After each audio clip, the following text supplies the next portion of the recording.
with. But I just want to make sure in no shape or form am I here to raise stock value.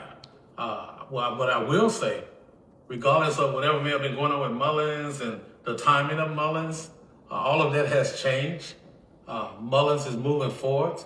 My job is to make sure that they follow through on the promises and commitments that they have made. They have brought in a great team, a lot of engineers, some of the top in the country, and I admire them for that because they're kind of like myself. Keep quiet until you're ready to go. Don't call people to the kitchen to get a slice of the cake when it's still in the oven. Have them to come and get a slice when it's ready to go. And that's my motto, because the cake may not come out right. It might be all puffed up, leaning over. Some of y'all know Grandma sometimes cook the cake and it's all puffed up. And she said, nobody eat my cake till I get it right. And that's how I am when it comes to business. And most of all, I want to give a special thanks to David Mush, the CEO of Mullins, and also James Taylor, the Chief Operating Officer of Mullins, for giving me an opportunity. This is not something, everyone, that we just woke up one morning, they say hire Lawrence Hardge. There's a process. We've gone through numerous tests, validations. I was picked up because I had already gone through the proper certifications, the various tests, real-time tests with our vehicles. We're not talking about some rosy dyno test where you run the vehicles at 25 miles or 35 miles, no lights on, none of that, and then get EPA approval and say that the car goes 250 miles. And then when a person buys a car, it gets close to that as long as it's one passenger. So I understand the battery anxiety, what we have when you buy an electric car. So my goal and objectives was, hey, I own a Tesla, I own a Chevy Bolt, I own a Porsche, all type of electric vehicles. And I'm not here to slander anyone, say anything negative about the big three. I have introduced our technology to them. They liked it and so forth. But you got to look at also, these companies have invested hundreds of millions of dollars in batteries and all end up with the same results. So for some of you tech guys, let me explain something to you today because I keep it real and I don't sugarcoat anything. You can build a battery the size of an 18-wheeler trailer. You're never gonna get a car to run 1,000 miles off a battery. Number one, batteries do not store energy. They house energy and it's depleted as you go when you're in a total electric vehicle. It's not like a combustible engine in a combustible car where you have an alternator. As long as there's gas in the car, the alternator is gonna run until you run out of gas. The battery in the car is only there to start the car. Once you start the car, the battery applications is no longer needed. So what I created, everyone was investing all this money trying to build a better battery. So when I come along, it's kind of like when we introduced this, the companies were happy, but they were not happy. They have to explain to their shareholders, we invested 20, 30 million, hundreds of millions in a battery. How do we explain to our shareholder, some garage inventor out of Mississippi come up with a technology that cuts the battery costs in half and extends the battery technology mileage and distance from 75 to 300% based on the technology. So when I come to Mullen, I say, listen, this is how we're gonna do this. We're not gonna make no rosy announcements to impress the shareholders. I wanna give them the facts and the truth, okay? Although our tests on some occasions may shown that we've done 300 miles, 400 miles, but these was real time. And after this interview today, I want you to look around when you start seeing electric cars. 99% of the time when an electric car passes you, you probably only see one passenger. You never see two passengers. You never see three passengers. You never see four passengers. You got four doors, but there's always one passenger. The Hardge way, the Hardge charge, 4 passengers. We test these vehicles in all type of elements of weather. Cold weather, hot weather, hills of mountains in Tennessee, mountains in Georgia, mountains in Colorado, downhill, uphill, in traffic, sitting still for hours. And the results come out the same. So I suggested, if you put that sticker on that window, it better well do what you represent, because customers are buying something based on what you present to them. If I buy this cell phone and you tell me it gives A rating pictures, and I buy this cell phone and it is only giving me C rated pictures, you're gonna be upset with the person who sold it to you and also the manufacturers who made these claims. And you can't always say, oh, it's gonna give a good photo based on the elements of where you're taking the picture. And this is what they say with the electric cars. And they're truthful to say that, but in this case, under promise, but over deliver. So if you buy a car that was built the Hardge way, and you say that car gives you 350 miles to a charge, and that's with 4 passengers, we're not talking about 1, or if it gives you 400 miles, and you live in Colorado, you only get 350, which we promise, but however, in Colorado, you may live in a certain location where the mountain, and you're getting 600 miles, you're gonna go to social media and say, hey, I bought a car, and they said it only get 350, but I'm getting 600 miles, and I live in Colorado. You're gonna be happy, you're gonna give A1 reviews. If you got a car, you live in Texas, and it's flat land, 4 passengers at night, and you get 800 miles, but we only promise you 350, you're gonna love this brand, okay? And it's quality. And some of y'all know, coming out, this was a challenge, okay? Number one, people seem like you was a loser, and it's like Abraham Lincoln, he ran for president numerous times, and he lost every election to the final one time he won. He won the election.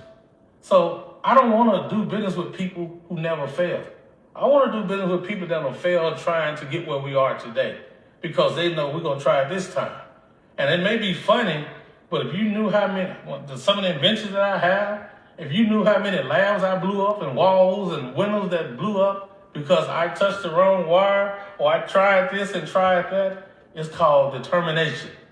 Okay, so this is where we are. Now, let's get to Mullins. I just want to give you guys a synopsis with me on the test before I go to about Mullins. Most of the tests for the electric vehicle, they have an EPA requirement. Okay, 35, 40 miles. Tesla can attest to this. So when I brought my vehicles, matter of fact, people say, well, why the automotive company jumped at it? Well, I couldn't say anything when people asking questions because they had me on a non-disclosure and an NDA and a non-compete from Ford Germany, Ford USA. I couldn't even discuss anything until their NDA expired. Now the NDA has expired. So I can honestly say I met with Ford. Ford is the reason why I ended up going to Element. They asked me to retrofit a golf cart. I never even played golf. I couldn't tell you anything about a golf cart. But they said if you can retrofit a golf cart because it's direct current, no generated assistance, no kinetic energy, it's straight direct current. The average golf cart gives you about maybe 4 hours a day, maybe 6, because you stop and go. But they didn't tell me when I built my golf cart to run the test that they was gonna run it full throttle, feet to the full, lights on, full throttle. And they got 26.6 hours with the golf cart, which was non-stop. That wasn't good enough.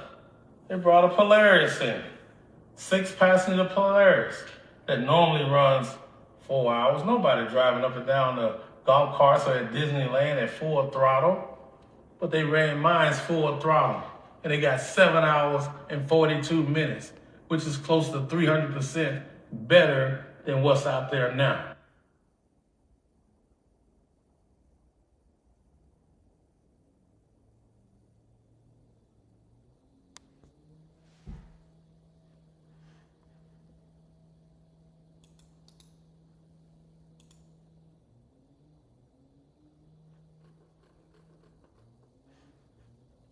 Standard, we would do a baseline without their products on it, and then we would turn around and install my products and do the comparison.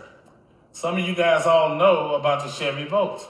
They ran into problems with the battery provider. They made announcements that do not park the Chevy boats in any parking garages because they was catching on fire. There was issues with the Chevy boat when you charge it and you plug it in the wall and catches on fire. I met with some of these companies and I solved the problem. I solved the Chevy boat problem. It was properly tested in the reports. Environment engineers, Department of Commerce, all of them in NDA, they signed off on the test reports and they signed off on the NDAs explaining what they were going to do.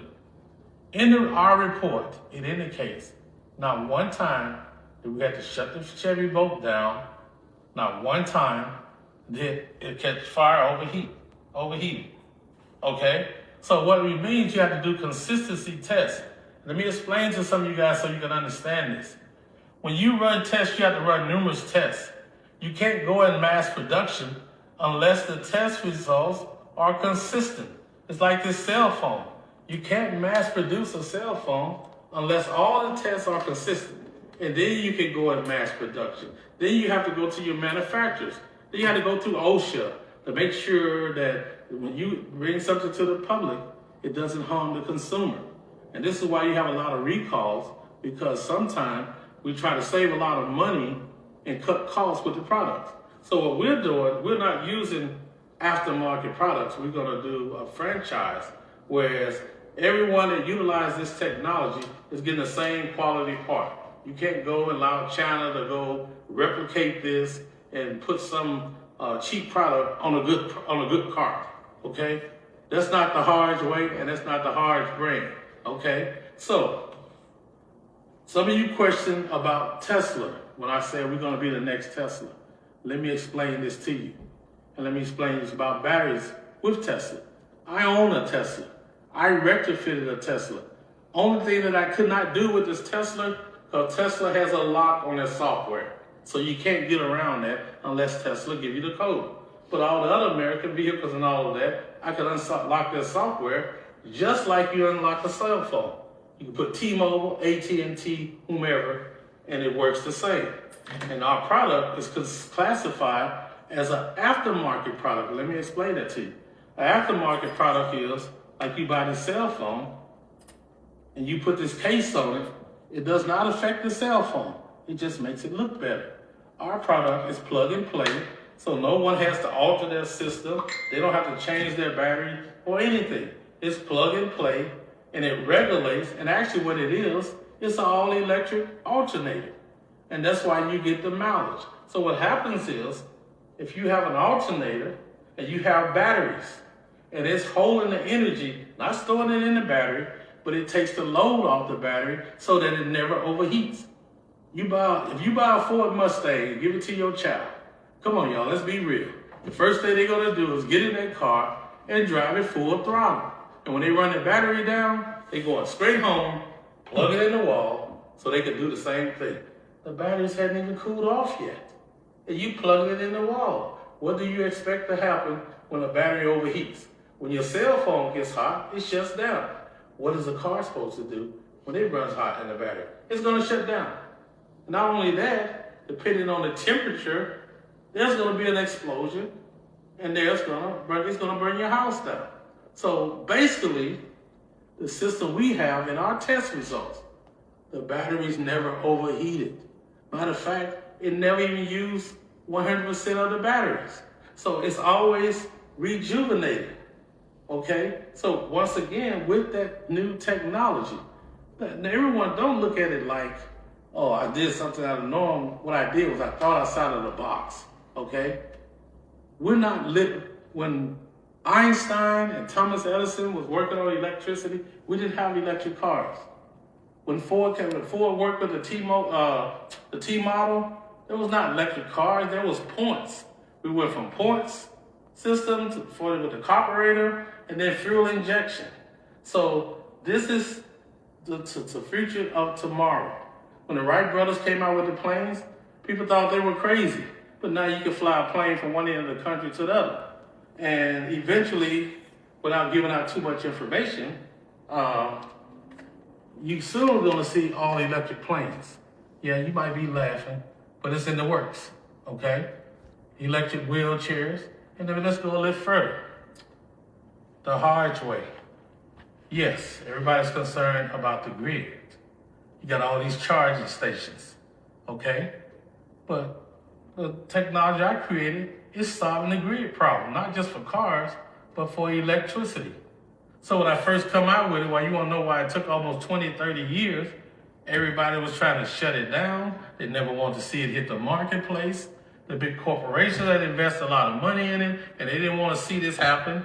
And then, not only that, not a country boy, garage inventor from Mississippi, when they don't pay millions of dollars to the engineers to come up with solve a problem, and some boy by the river, where the Civil War ended, came up with the solution. But thankful, the right people got behind me, senators, congressmen, Department of Energy. I mean, the list goes on. And Mullins gave me a chance. Mullins, like the underdog. I saw their reviews where people were, oh, this and that with Mullins. Look, it takes a lot of money to get here.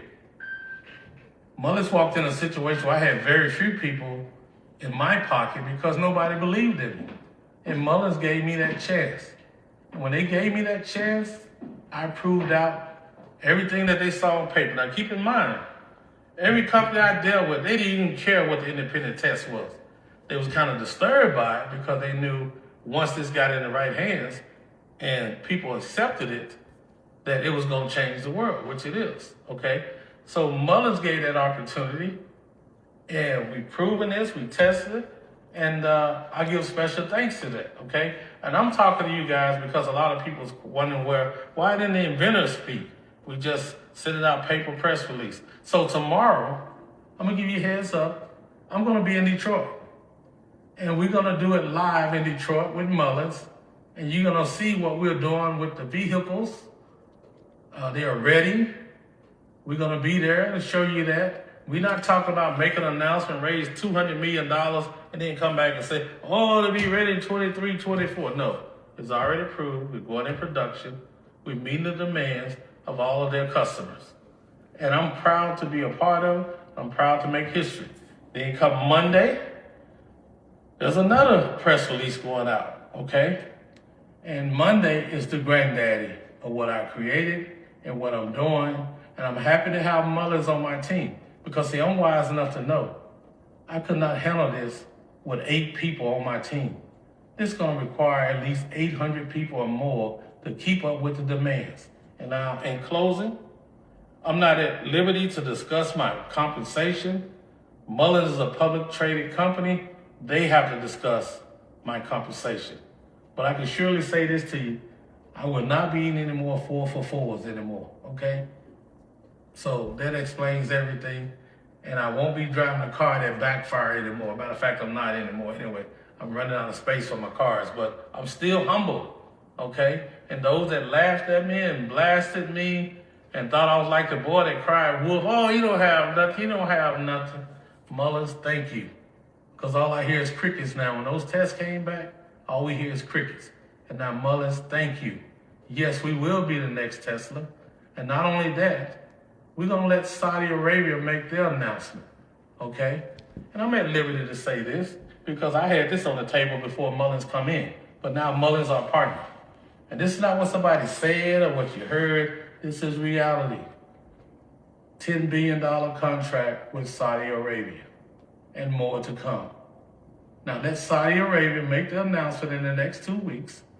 And if they're gonna put it on the Saudi Arabia Stock Exchange, they would have to make the announcement, whatever they decide to do. MULN Lawrence Hardge is here to assist them. They have countries like Yemen, Israel, all of them have joined in to take this technology, and they're gonna produce it in Saudi Arabia, and they're also paying for a manufacturing plant to come to Michigan. That's in black and white. So the SEC, if you're watching, that's already agreed upon. So you don't have to come back and say anything was misrepresented. So Mullins, I love you. A shout out to my brother, Michael Hardge. He graduated from the Texas Institute in power management, power distribution. He works right next to me. He's a preacher. That man was with me when I couldn't afford a hot dog. My brother, I want to say I love you. When there was times I wanted to give up, he said, man, God chose you. He wants you to help the poor. He wants you to help the needy. He wants you to give back to the people who don't have. He didn't give this gift to you for you to just hog it and go out and showboat and talk about how wealthy you are around people who don't have. He gave it to you just like in the Bible, where the people on the water, Jesus brought a basket of bread and fed many. So I'm going to exercise my gift. God, I don't know why you chose me. You could have chose a whole lot, just like Moses. He didn't want to go tell Pharaoh to let his people go. He said, Pharaoh, cut his head off. And the good Lord said, take me with you. If you ask who sent you, tell him the great I am. So if you ask me who gave me the gift, God gave it to me. So if you mad about the gift that he gave me, take it up with him. Because he gave me the gift. Because I'm from Mississippi where you shoot marbles and fry fish, eat chitlins and all that good stuff. And now all of a sudden I never even imagined this. But hey, I'm still humble. And one thing you're going to get from Lawrence Hardge is the truth. And let me elaborate on something else. It's very painful to say this, but over 30 years ago, something happened to me in Mississippi and I'll never forget for the rest of my life. Matter of fact, the legendary Johnny Cochran was representing me. If you Google Raymond Sarlott, he owned the Hollywood Marymount Hotel with John Belushi OD'd. He introduced me to President Reagan. I hung out at Burt Reynolds' house, all those his neighbors in Laurel Canyon. And he was Jewish. And he said, Lawrence, you are chosen. You can't be afraid. You got to go out and do it. And on his deathbed in LA, he said, Lawrence, I know you're going to do this. I know you're scared. I said, I can't do it. Who's going to believe me? He said, I said, y'all didn't believe you. Johnny Cochran, all of them came to my garage in South Central LA where helicopters was flying so low above my house, the pictures was falling off the wall. Every day there was a murder in South Central. Every day you see black men covered up, killing one another. The list goes on. And I came from South Central and I made it. And Johnny Cochran, I'll never forget. Some of the companies was trying to put a lot of pressure on me to share what I had in the 90s. I filed a patent, 1993. It was issued in 1996, the day after it was issued. I was at my house. I had just got served an eviction notice. And I thought it was the landlord knocking on my door telling me I had to go, to get out. I would not answer the door. I didn't know what I was going to do. I lost my wife, everything. My wife thought I was a fool for believing in this. I quit my job at General Electric so they wouldn't own what I invented. I just got beat up by everybody. And they just knock, everything. Child support was on me. He said, you behind on child support, you don't hurry up and pay us, we're going to arrest you.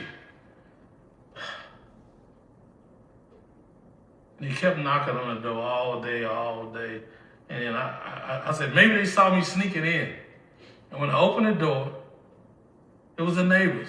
Say, Lawrence, there's some folks from New York been calling you all day at our house. They want you to call them. I said, what? Because I found open the door. I just said, the hell with it. If they're going to put me out, they're going to put me out. I opened the door. He said, call them. I went to call the number. They said, Mr. Hardge, we want you in New York tomorrow. I said, how do I get to New York? I don't have $5. Don't worry. We send a car to pick you up and fly you to New York. I told them, I said, man, I got to be here. They're going to put my stuff out. They said, you get to New York, nobody's putting anything out. Putting nothing out of your house. I go to New York, I fly there, I get there, Fidelity Holdings. They pay my rent. They pay my back child support. Bought me a new car, a home. I signed a multi-million-dollar deal. And then as time progressed, their stocks went up extremely high, making announcements. And all they wanted me to do is sit in the office and just look out of the window and think. They didn't want me to do nothing else but sit in the office. Every day, some broke his house, some executive was coming, just want to talk about what I'd done. And I told them, I didn't sign a contract just to look out of the window. They said, what do you care? You did a multi-million-dollar deal, you got a big salary, we got you a house, we do. And you said, that's not good enough. No, it's not. I want to give back and help my people. And I'll never forget, Johnny Cocker would say, Hardge, they want to buy you out. They want you to shelve it. I said, I can't do this. I can't do this. I'm not selling. It's for the people.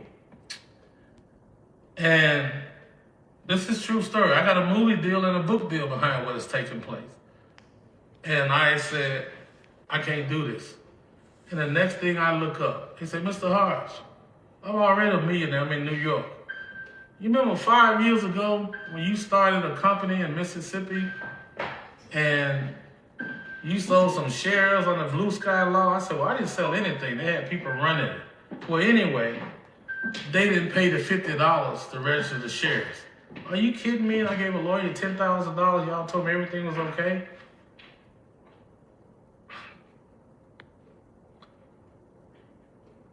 And they begged me. They said, Lawrence, take the deal and your problem will go away. The people who want to take my technology.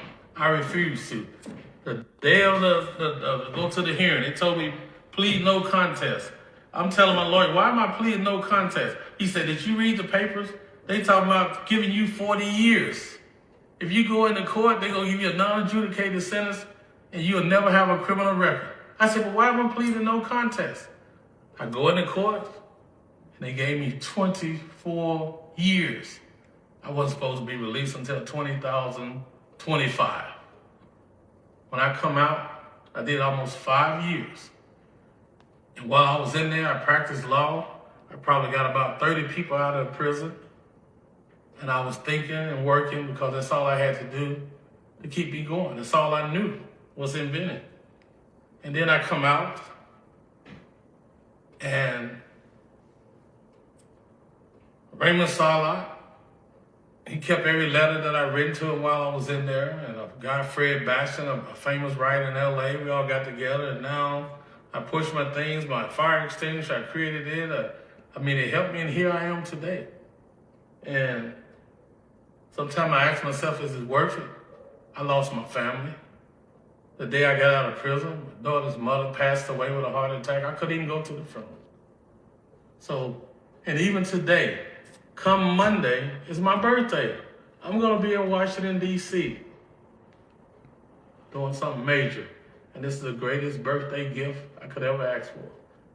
And I appreciate you guys for giving Mullen this opportunity and me. You have no idea. There was people paying folks $10,000 to slander me, do all kinds of things to block this progress. And I took it and I made it.